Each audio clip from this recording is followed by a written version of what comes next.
কিরে মাছ তো কামাল রঞ্জন হলো নামে তাছে তো দরমাই কু আহা হুমাই তো হুমাই নামে না দরমাই কু কোনো খোঁজ খবরই নাই কে নামে তাছে তো নমস্কার আশা করি সবাই ভালো আছেন আমরাও ভালো আছি ব্লগের নতুন একটা ভিডিওতে স্বাগত দীর্ঘদিন পর হ্যাঁ মানে অনেক দিন পরে ভিডিওটা করা মানে হইতাছে কারণ হইছে মানে আমার বোনের মানে বেবি হইছে তো ওইখানে একটু হাসপাতালে দৌড়াদৌড়ি করতেছিলাম এই কারণে ভিডিওটা আমরা মানে প্রতিদিন করতে পারি নাই প্লাস ঘরের একটা লুপ চলতেছিল একবার পাপড়ি মায় বাবা আবার পাপড়ি মায় বাবা ঘরেও মনে করেন সবাই অসুস্থ ছিলাম তো প্রথম পাপড়ি তারপরে আমি তারপরে ওর বাবা ও না তো কথা বলে মাছ নষ্ট হয়ে যাবে তো আগে মাছ দেখি কি না বলি তো এই কারণে মানে ভিডিওটা করা হয় নাই তো আজকে আবার ভিডিওটা শুরু করলাম তো দেখেন আজকে যে গুড়ালের মাছ আনছে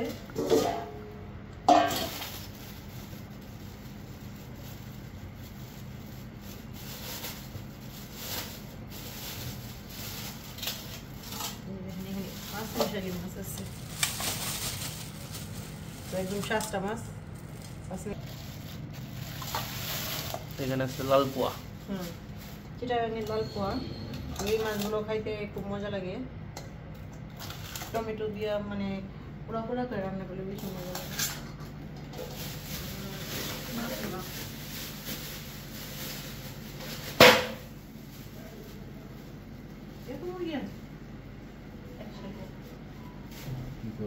লাগে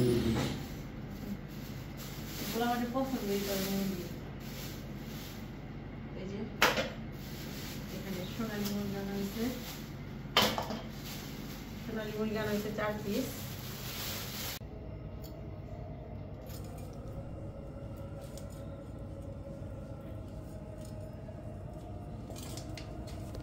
তো গাইস তো বন্ধুরা দেখেন অনেকে কিন্তু এই ট্যাংরা মাছটা একটু অন্যভাবে কাটে এইভাবে মানে ধুইরা এইভাবে কাটে দেখাই মানে কিভাবে কাটলে মাছটা সহজ হয় এইভাবে ধুইরা এইভাবে একটা টান দিলে আর এদিকে ধরে এইদিকে একটা টান দিলে মাছটা কাটতে খুবই সহজ হয় তো আমার মাছ মাংস সব কাটা ধোয়া শেষ তো এখন আমি এই যে পোড়া মাছের জন্য সবজিটা কেটে নিচ্ছি এই যে দেখেন এইভাবে মানে ছোট ছোট করে কেটে দেব তো কি কি রান্না করব আজকে আজকে এলো ওই যে রোস্টের মতো করে মানে মাখা মাখা করে করি মাংসটা রান্না করি আর ওই কাছে অন্যরকম ভাবে আর কি রান্না করি আর এই যে পোড়া মাছটা রান্না করি করবো পাঁচমিশালি মাছ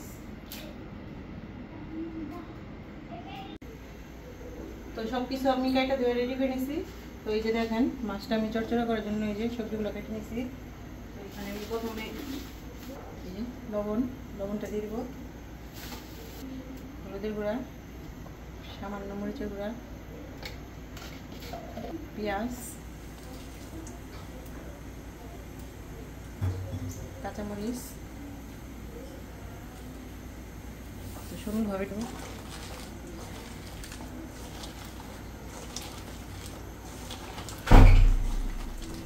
একটু তেল দিয়ে দিব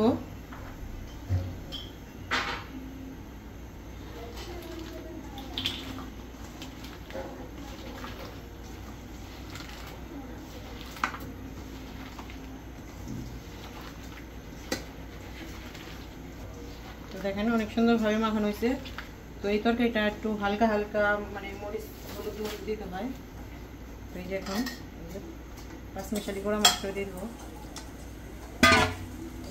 তো এটার সাথে ভালোভাবে একটু মাখিয়ে নেবো ধনেপাতা দিলে একটু মজা হবে গো দিব ধনেপাতাও দিব তো এই যে কড়াই তো আমি একটু তেল দিয়ে দিছি তেলটা একটু গরম হলে তো এগুলো দিয়ে একটু কষাই নেবো তারপরে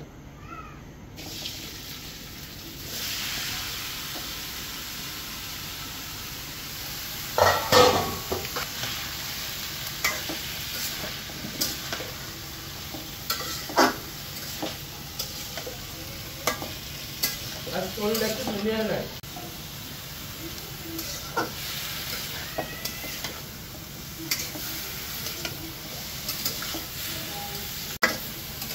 সবজি দিয়ে মাছটা তো কিছুক্ষণ কষাই নিলাম তো এখন জল দিয়ে দিব হালকা করে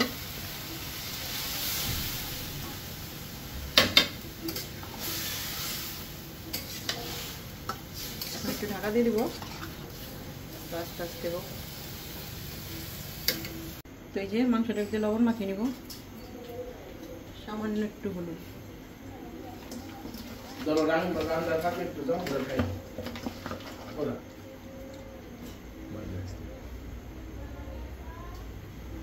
আর একটু নিয়ে আস।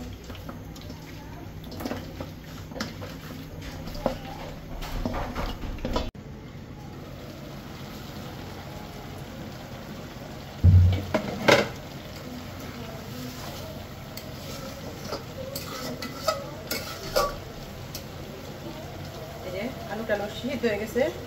তো এখন এই যে ঝুলগুলো আছে, এই ঝুলগুলো মানে একদম শুকায় পুরো পুরো হয়ে যাবো, তারপর হয়ে যাবে।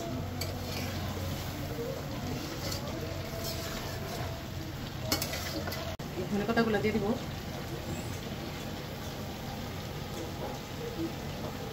ঝোলটা একটু শুকাইলেই মানে তরকারিটা নামিয়ে নেব।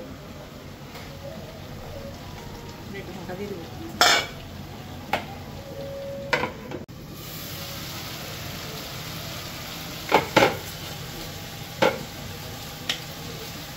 তরকারিটা হয়ে গেছে।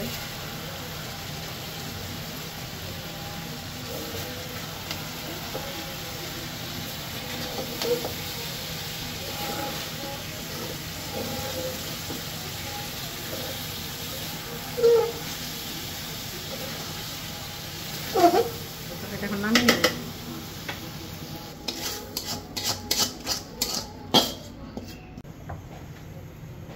তো এই যে রোস্টটা রান্নার জন্য পরে তেল দিয়ে দিলাম। প্রথমে আমি মাংসগুলো ভেজে নিব, আর এই কড়াইতেও তেল দিলাম, পেস্ট করে রান্না করে নেব।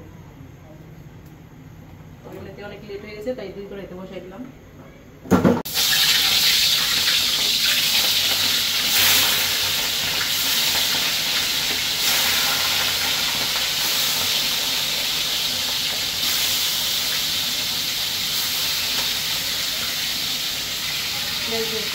দিলাম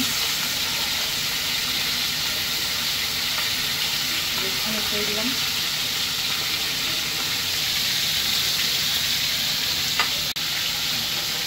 এই যে আগে প্রথমে যে মাংসগুলো ভেজে নিচ্ছি, পরে সবগুলো মাংস আমার ভাজা শেষ, এখনও খাই নেব।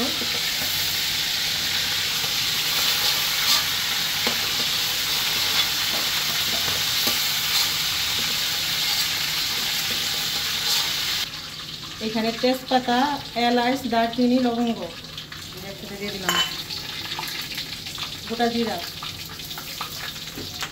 পেঁয়াজ, কাঁচামরিচ,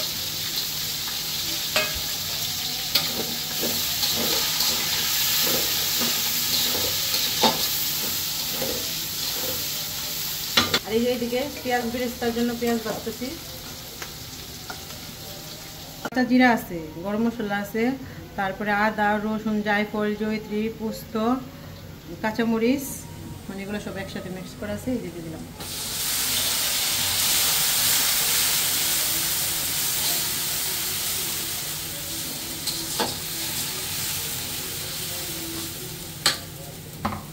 এটার ভিতরে তো আজকে ফাঁকি মরিচ দিব না, সম্পূর্ণটাই কাঁচামরিচ।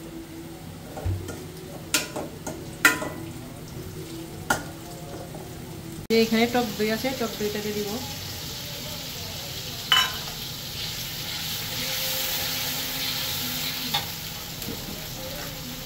এখানে এই যে রোস্টের মশলাটাও দিয়ে দিব।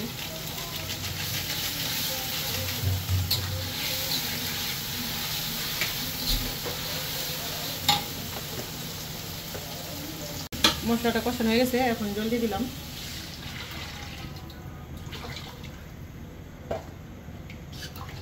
একটু বলক আসলেই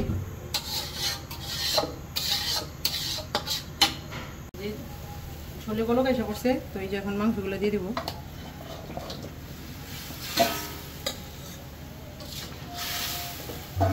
আলু, আমি আলুগুলো দিয়ে দিব।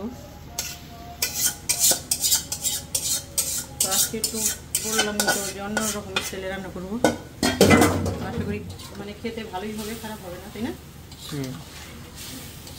জান তো বাড়িছে।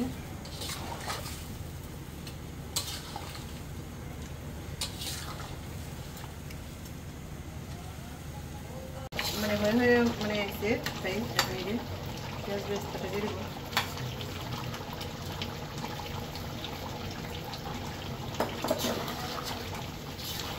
তেল ঢাইলি আমার এটা হয়ে যাবে।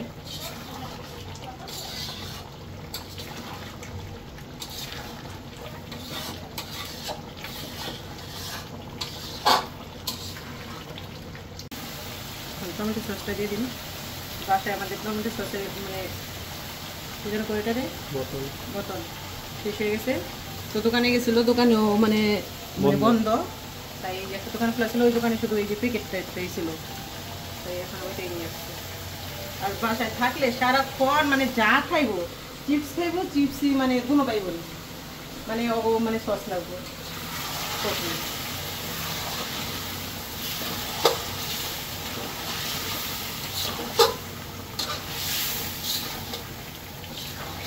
এই যে দেখেন আমার তরকারিটা কিন্তু হয়ে গেছে। তো আজকে এইভাবেই নামিয়ে নিব তরকারিটা। তো এইভাবে তরকারিটা আজকে প্রথমেই রান্না করলাম, মানে একটু রোস্টের মতো স্টাইলে, কিন্তু রোস্ট রান্না করি নাই, তো জানি না কিরকম হয় খেতে। তো খাওয়ার পরে অঞ্জন বলবে যে কিরকম হয়েছে। তো আমার রান্না বান্না শেষ। তো এই যে এখন খাইতে বসছে।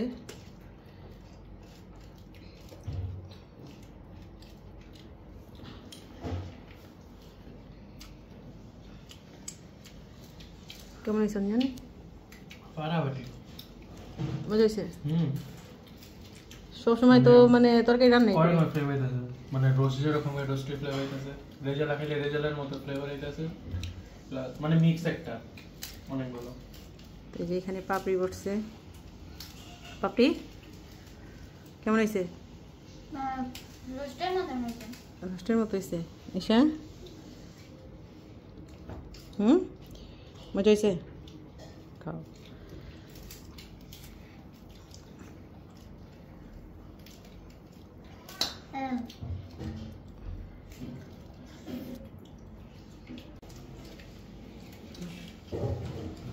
দেশি গুঁড়া মাছ খুবই ভালো, খাইতে অনেক স্বাদ।